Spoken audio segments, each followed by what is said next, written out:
Le cercle RH, le débat quotidien de Smart Job. Alors, on parle d'un secteur très particulier que vous connaissez tous, la fonction publique. Alors, c'est compliqué parce qu'il y a la territoriale, il y a l'hospitalière et la fonction publique d'État, chacun ayant des statuts communs et différents par ailleurs. On va en parler parce que, est-ce que c'est un marché du travail comme les autres? On voit des manifestations, ça c'est pour le grand public, hein, des enseignants qui, la semaine dernière et cette semaine, vont de nouveau manifester, tant sur leurs conditions de travail que sur leur rémunération.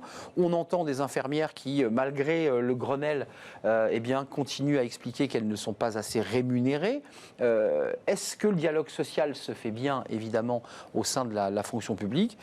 Toutes ces questions-là, on va tenter d'y répondre avec mes invités. À ma gauche, Jean-Christophe Sibéras, merci d'avoir répondu à notre invitation. Vous êtes le CEO de Newbridge.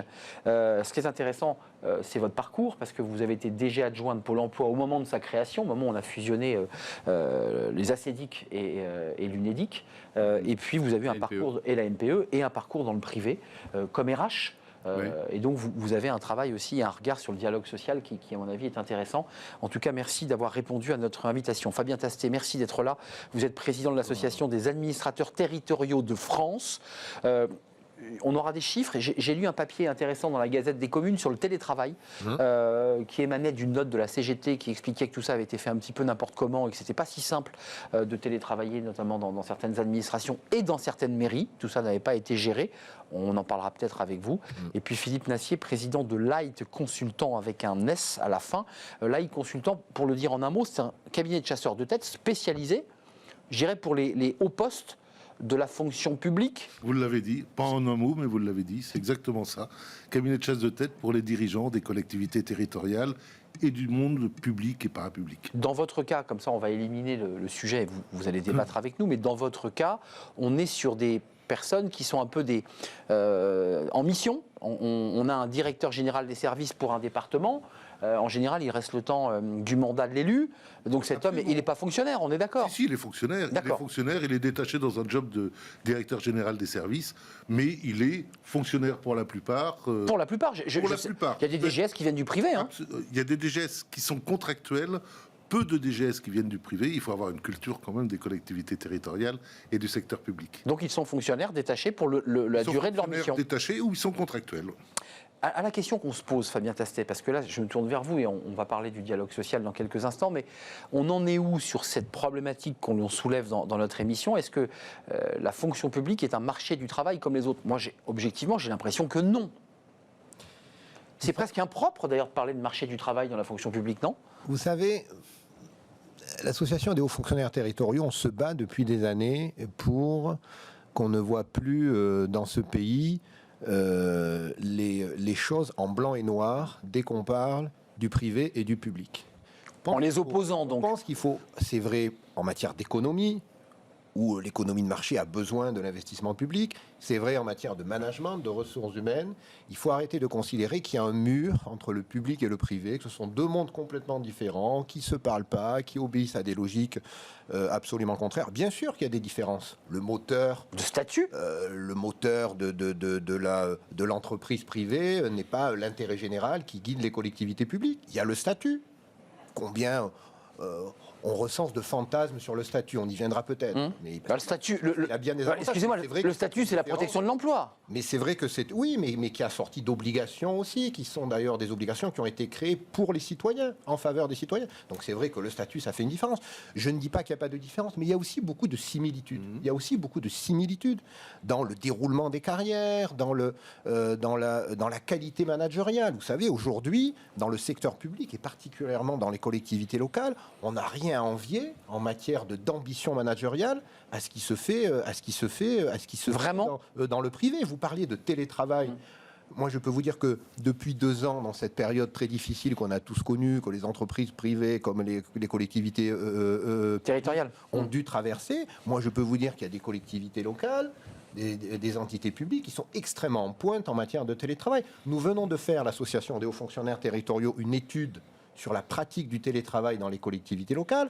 Et cette étude, elle montre J'ai vu qu'on a su mettre en place, qui a donné satisfaction, qui a donné de l'agilité aux collectivités. Donc, vous voyez, on a fait... Vous avez lu l'article de la Gazette des communes qui dit un peu l'inverse, qui dit bon, globalement tout ça s'est fait de manière empirique, chacun s'est un peu Je peux vous débrouillé. dire que les praticiens qu'on a interrogés, ils nous ont répondu qu'ils avaient développé le télétravail, que ça s'était fait avec beaucoup d'agilité, que ça avait permis à la collectivité de se redéployer, de se réorganiser pour traverser au mieux cette période de crise. Donc voilà, tout ça pour dire que... On parle de collectivité territoriale. Voilà. Ça s'est fait avec beaucoup d'intelligence dans les collectivités territoriales. Un peu moins à l'État peut-être. À la fonction publique d'État.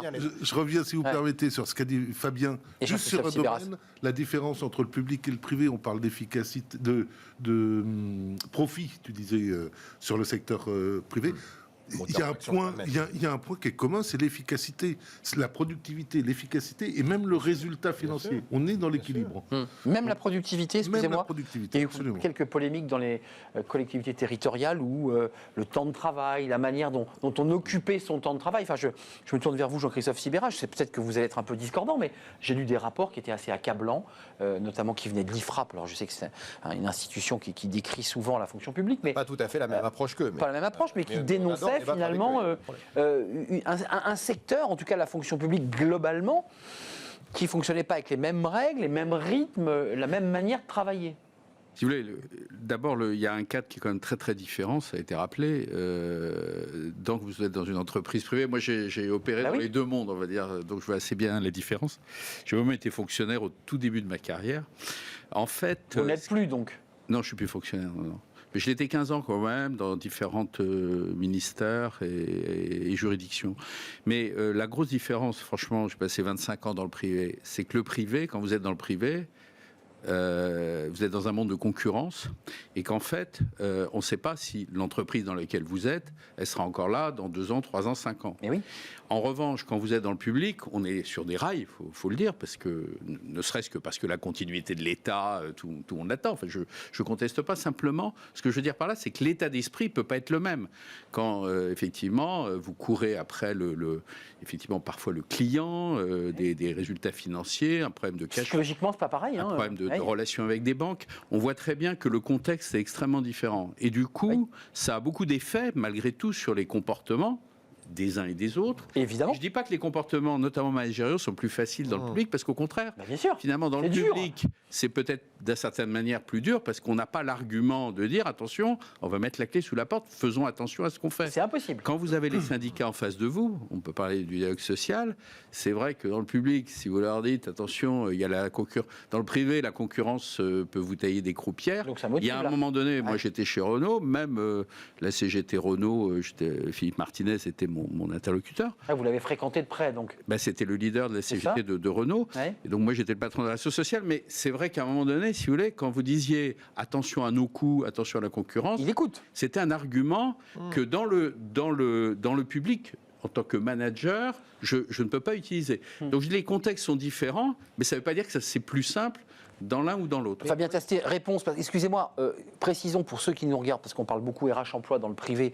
J'ai lu, c'est important de le préciser, que les fameux CHSCT réformés dans le privé ne le seront qu'en janvier 2023 dans la fonction publique, c'est-à-dire que fusion des instances et des comités. En un mot, le dialogue social, il se fait comment dans la fonction publique? Il marche, ça marche, parce qu'en ce moment, ça ne marche pas très bien. Il y a quand même pas mal de corps de l'administration qui se plaignent auprès de la ministre en disant, moi, je veux, on dégèle le point d'indice, je veux plus d'argent, j'ai travaillé. Comment ça se passe, le dialogue social? Alors, il y a le dialogue social au niveau de l'État, celui sur lequel vous venez de faire, Arnaud, un certain nombre de commentaires. Et puis ensuite, il y a le dialogue social décentralisé à l'échelle de chaque collectivité locale. C'est un dialogue social qui est mature aujourd'hui. C'est pour ça que je disais tout à l'heure que la qualité du management, c'est très important. Et aujourd'hui, je pense qu'on est à maturité en termes de qualité de management dans les collectivités locales, parce que sur le dialogue social, chacun défend ses intérêts, c'est normal, et on n'est pas en cogestion, on n'est pas là, les élus, les fonctionnaires et les hauts fonctionnaires qui les assistent sont pas là pour co-gérer avec... Fabien, le dialogue social se fait entre les syndicats et qui? Les élus ou le DRH de la région ou du département? Avec les élus locaux, et puis avec l'administration qui les assiste. Et moi, je trouve qu'il se passe plutôt de bonne façon. Le dialogue social n'est pas fait pour qu'on soit tout le le temps d'accord, je le disais, on n'est pas en cogestion, mais il faut être capable d'avoir un dialogue mature. Et je trouve que pendant ces 2 ans, on l'a bien vu, parce que les collectivités ont quand même été en première ligne.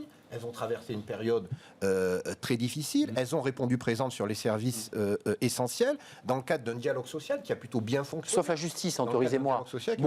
Sauf la justice, hein, je m'autorise, c'est la fonction publique. Je vous parle des collectivités locales. Mais c'était fermé. Je reviens juste un instant sur ce que je disais, parce que j'y tiens beaucoup, c'est important, sur les similitudes entre le monde public et le monde privé en matière de ressources humaines et de management. Vous savez, vous êtes un cadre du privé, vous avez des actionnaires. Et ils ont des exigences, parfois des exigences de court terme. Vous êtes un cadre du public. Et de la concurrence. Vous êtes un cadre du public, vous avez des élus. Et les élus, vous savez, ils ne sont pas élus ad vitam aeternam. Ils sont sur des cycles de 5-6 ans. Donc, comme les actionnaires du privé, ils peuvent avoir aussi des exigences, une volonté de résultats sur court terme. Vous savez, un maire, il est élu, il est là pour 6 ans, il veut que les projets y sortent. C'est vrai. Il est un peu comme l'actionnaire du privé qui dit « je veux que ça avance et pas dans 10 ans ». Il y a une grosse différence quand même, c'est que dans le... Enfin, je vous le dis... dans le privé, si vous voulez, l'actionnaire, il peut vous dire dehors. Mais pas là. Bon, dans l'élu, il se trouve que moi, je suis élu dans ma commune, une petite commune, mais quand même, je peux pas dire. Tiens, vous me plaisez pas, vous sortez. Et non. Donc, si vous voulez, c'est quand même assez différent. Un maire peut changer sa direction. Oui, mais c'est. Mais il reste fonctionnaire. C'est pas pareil. C'est pas du tout pareil. Et donc, non, la relation est quand même assez différente. Et sur le dialogue social, alors pour l'avoir pratiqué dans les 2 univers. Moi, j'ai été DRH de Pôle emploi, donc un univers très, très syndiqué, etc. Très dur, même au début. C'était pas facile, je peux vous le dire. Mais il y avait un vrai dialogue social. Par contre, c'est toujours pareil, si vous voulez. Quand vous savez que, de toute façon, si la négociation échoue, c'est pas très grave dans le public. La commune, l'État va pas disparaître. Dans le privé, une négociation qui n'aboutit pas, mettre en danger, par exemple de compétitivité dans la crise qu'on a connue. Négo Bosch. Attention, parce que là, le sort même de l'entreprise, il peut être en cause.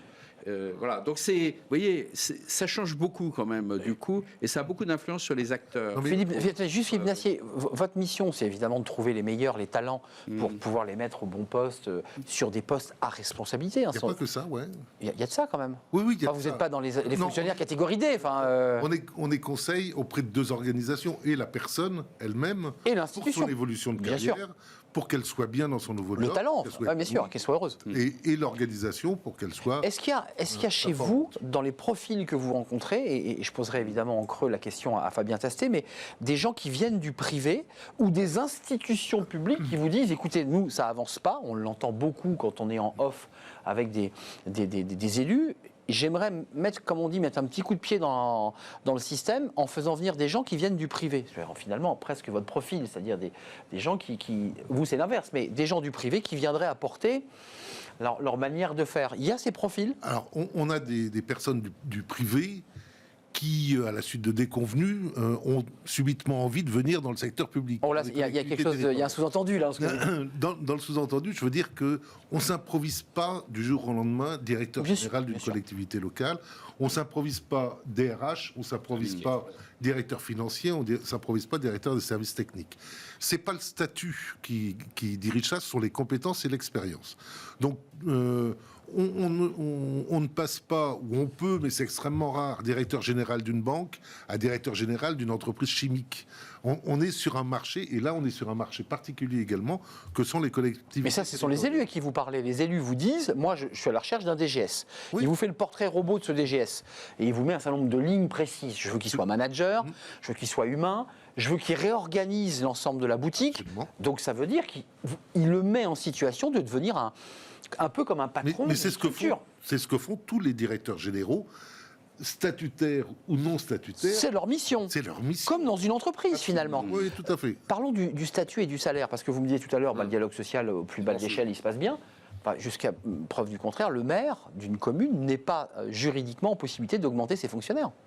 Ils sont bien tenus au point d'indice et aux augmentations indicielles. Donc le maire peut le trouver formidable, il le remerciera sûrement, mais globalement, le monsieur, il suit les échelons de la fonction publique. L'élu local, il a quelques marges de négociation pour évoluer la rémunération de ses agents. C'est les primes. Vous savez, une partie de la rémunération, c'est le traitement. Ça, c'est cadré nationalement. Ouais. Vous avez vu qu'il y a tout un débat en ce moment sur la question de savoir s'il faut augmenter le point d'indice ou pas. Et vous militez sur cette question-là ou pas? Je pense en tout cas qu'il faut que ce débat soit posé sérieusement parce que le point d'indice, ça fait 10 ans qu'il n'a pas été augmenté. C'est exact. La dernière fois, c'est 2010. Je crois que François Hollande a dû faire 2 fois 0,6 en 2016.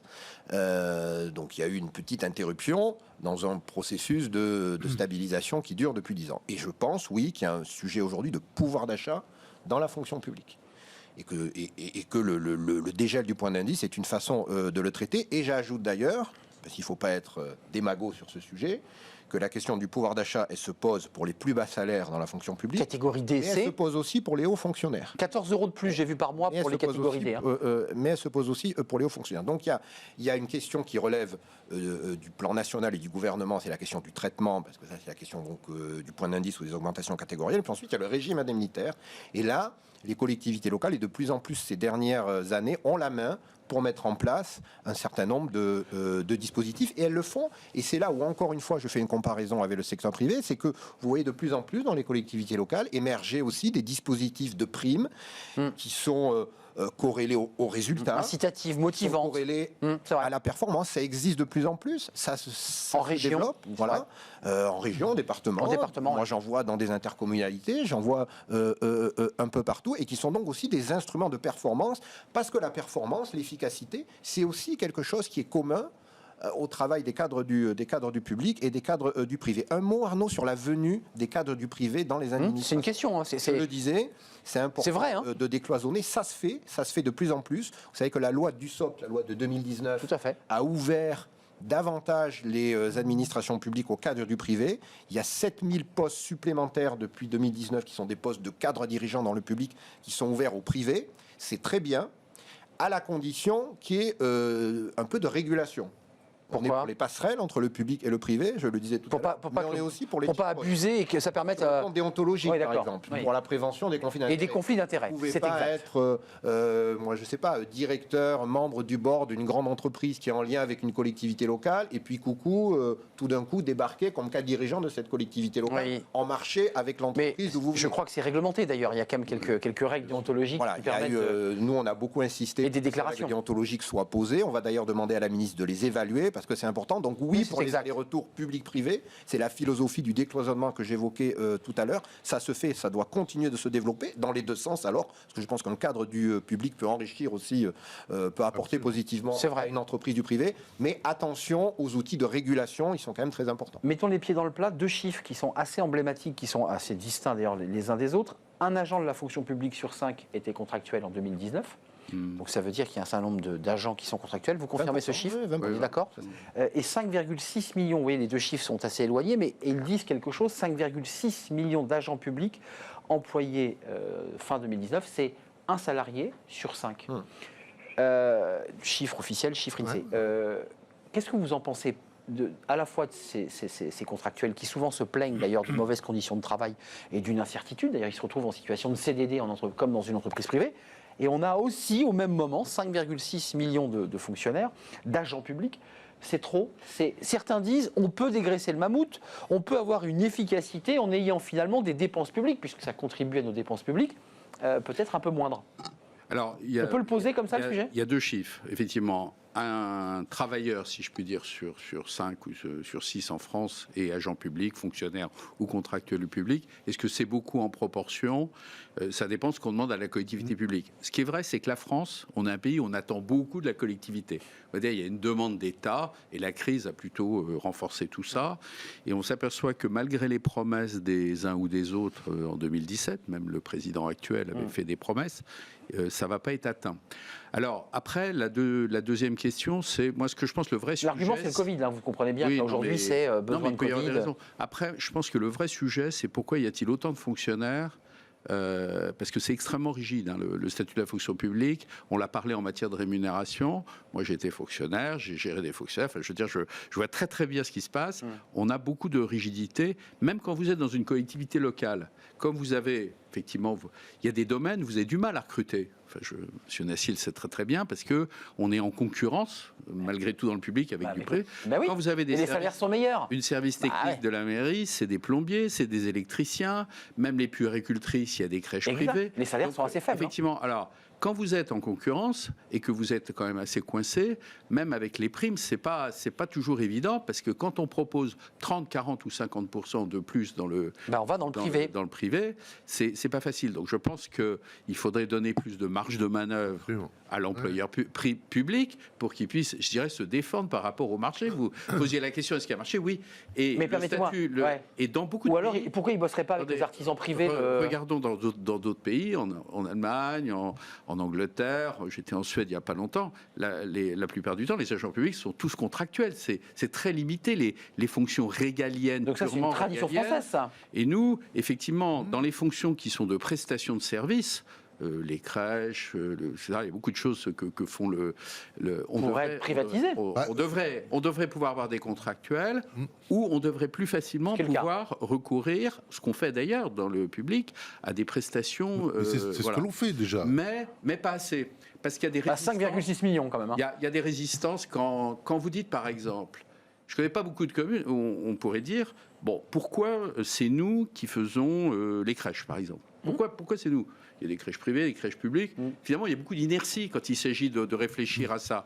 De temps en temps, la Chambre régionale des comptes, elle vient vous titiller un peu en disant, etc. Ouais. Même la Cour des comptes tout court, qui dit, attendez... Enfin, les collectivités locales, c'est les chambres... C'est les chambres régionales. Philippe Nassier et Fabien Tastet, parce qu'il y a le débat du chiffre qui est politique dans la campagne présidentielle. Certains disent qu'il faut réduire le nombre de fonctionnaires. Je ne citerai pas, mais les candidats, certains l'ont évoqué très clairement. Et puis, il y a des contractuels qui, s'ils nous regardent, se disent, mais attendez, moi, j'aimerais bien être titularisé. Ça fait 5 ans que je fais le même boulot. Et sortir de la précarité. Fabien va répondre mieux que moi, mais au niveau des crèches, faisons confiance aux élus. Ils savent... Utile ou pas? Vous pensez que c'est... Ils savent gérer l'argent de la commune, gérer leur argent. Ils savent, c'est eux qui détiennent ce savoir d'externaliser ou non. Enfin, il y a quand même des crèches privées, parfois pour la moitié dans une ville, moitié crèche privée, moitié crèche publique. On se dit, tiens, pourquoi? Tout le privé n'est pas forcément une bonne solution. Enfin, je me tourne vers le directeur général des services parce que...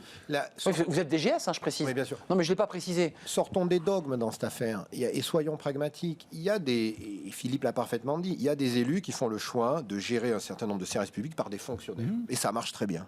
Il y a des élus qui vont faire le choix, dans une autre collectivité, dans un autre contexte socio-économique, territorial, de gérer le même service public par des entreprises, contrôlées évidemment par la collectivité publique, puisqu'il y a des services publics. Et ça marche très bien aussi. Regardez l'eau, par exemple. L'eau, c'est une délégation. Un service public extrêmement important. Alors, il y a une mode là qui est en train de se développer pour la régie. Ça se remunicipalise. Il y a une mode qui est en train de se développer pour la régie. C'est un service public extrêmement important. Pour l'instant, majoritairement, il est encore géré par des entreprises privées. Tout à fait. Qui agissent pour le compte de collectivités publiques. Il n'y a pas de vérité absolue. Ça dépend du contexte, ça dépend de la nature du service public, ça dépend de la taille de la collectivité. Sortons des dogmes aussi sur ces questions-là. Le critère, pardonnez-moi, excusez-moi. Sur lesquels on jette beaucoup de fantasmes. Oui, mais en fait, je pense que ce qu'il faudrait, c'est avoir des principes de référence de base. On dit finalement... Le régalien, ce qui est définir des normes, des règles, on voit très bien que c'est très différent de la prestation de service. Clairement. Et donc, en fait, il me semble que la bonne ligne de partage, ça veut dire le régalien, là, pour le coup... Le dur, le costaud, l'essentiel. Tout ce qui est de la prestation de service, effectivement, il faut s'interroger. Espace vert. Il faut s'interroger avec des critères de comparaison, de performance. Comme et avec les citoyens pour savoir quel service ils veulent. Très justement. Mais Fabien Tastet, juste... Et effectivement, par exemple, vous pourriez vous dire, performance, vous avez raison, il faut faire des sondages auprès des citoyens. C'est le résultat. Est-ce que les gens sont contents? Est-ce que le service est rendu? Il nous reste peu de temps. Accepté par la population. C'est la sanction démocratique qui compte à la fin. Je rappelle c'est le service rendu au public. On parle d'organisations à commande politique.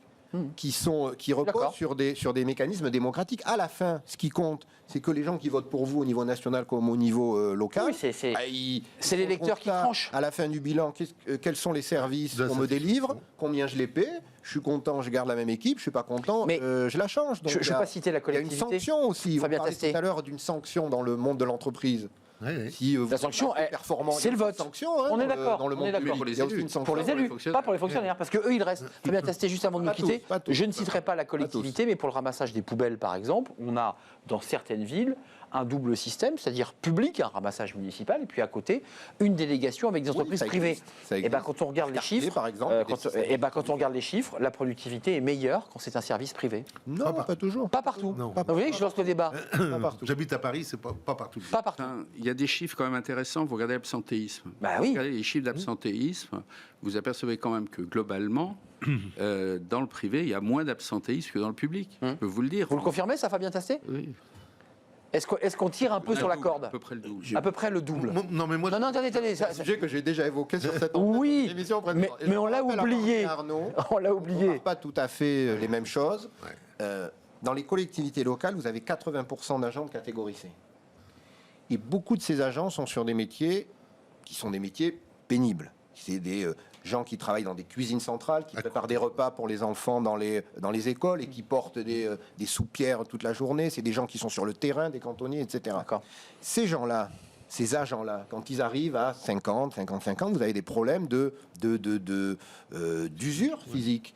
Et donc, il faut... Donc, problème de RH, là. On arrive au C'est là RH. où le statut est intéressant. Et c'est là où le statut a certaines vertus. Les protège, C'est donc. que parce que vous savez, en tant qu'employeur public, que vous êtes dans une collaboration durable avec vos agents, que vous ne pourrez pas les remettre à la solidarité nationale quand ils seront usés, eh bien, vous êtes obligé d'anticiper, de préparer une deuxième carrière, de les faire évoluer.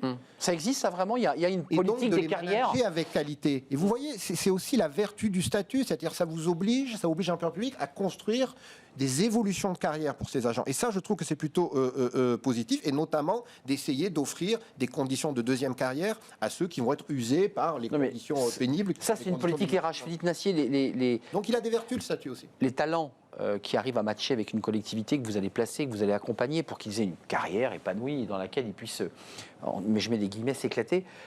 Comment ils la regardent, cette fonction publique? Parce qu'ils arrivent aussi parfois de l'extérieur. Ils ne sont pas dupes de l'espace dans lequel ils arrivent. Donc ils doivent se dire, c'est pas simple quand même, il faut faire bouger les lignes, il y a beaucoup d'inertie, il y a de l'absentéisme, il y a un taux horaire à la semaine qui est assez faible. Enfin, tout ça est assez vrai. Non, vous dressez un tableau. Fabien Tastet, c'est des chiffres. Non, un directeur général qui arrive, il sait où il arrive, il a préparé, il connaît le secteur. Non, je vous trouvez que je noircis trop le... Oui, bien, tout à fait. Moi, il y a un sujet qui m'inquiète dans le marché de l'emploi de la fonction publique, c'est plus la notion de contractuel avec des CDD d'un an renouvelables. Intenable. Je pense qu'il faut vraiment ouvrir vers des CDI. C'est sûr. Pour des contractuels et pas rester dans le... Vous dites CDI, vous dites pas statut. CDI, donc on n'est plus au statut fonctionnaire. Ouais, D'accord. Je pense qu'il faut ouvrir ça. Il y a vraiment des situations dans toutes les catégories de personnel et surtout en A et en C. Oui. De situations Les C, ouais. intenables sur des CDD de très très courte durée et notamment dans les catégories C. On le fait ça C'est pas, oui, tout à fait. Jean-Christophe Non, ce Sibéras. qui est assez paradoxal, c'est qu'on voit bien que, comme vous dites tout à l'heure, je suis d'accord, faut bien regarder et pas faire du blanc et noir. Dans le public, vous avez 5,6 millions, 80% de fonctionnaires très protégés et 20% précaire. très précaires. J'allais dire parfois plus que dans le privé, d'une certaine manière. Parce qu'il reste plus longtemps en CDD que dans le privé. Ça peut aller 3 ans, renouvelable une fois. C'est long. Et c'est seulement au bout de 6 ans que vous pouvez devenir CDI. Alors, on a une politique de CDIsation ici ou là, parce que ne serait-ce que si vous voulez, et puis si vous voulez garder les gens, il y a un moment donné, il faut les intégrer. Sinon, ça marche pas. Mais ce que je veux dire par là, c'est que c'est vrai que moi, je me suis toujours demandé, mais pourquoi y a-t-il des règles aussi différentes entre les CDD, l'intérêt du privé et le public? Alors, vous dites, c'est l'intérêt général, le service public, mais souvent, c'est des mots, c'est jamais très, très bien explicité. Et donc, en fait, effectivement, dans le public, il y a un statut des contractuels qui est, pour le coup, assez discutable. Merci à vous, c'est terminé. J'aurais bien prolongé ce débat, au risque de vous faire répéter des choses que vous aviez déjà dites sur le plateau quand vous étiez venu, mais c'est toujours un plaisir de vous accueillir, puis d'aller au fond des choses, de dire les choses sur ce sujet. Ni blanc ni noir, c'est ce que je retiens aussi de ce débat. Merci à Fabien Tastet, président de l'Association des administrateurs territoriaux de France, et vous êtes directeur général des services d'une collectivité, si je ne m'abuse. Philippe Nassier, merci d'être venu.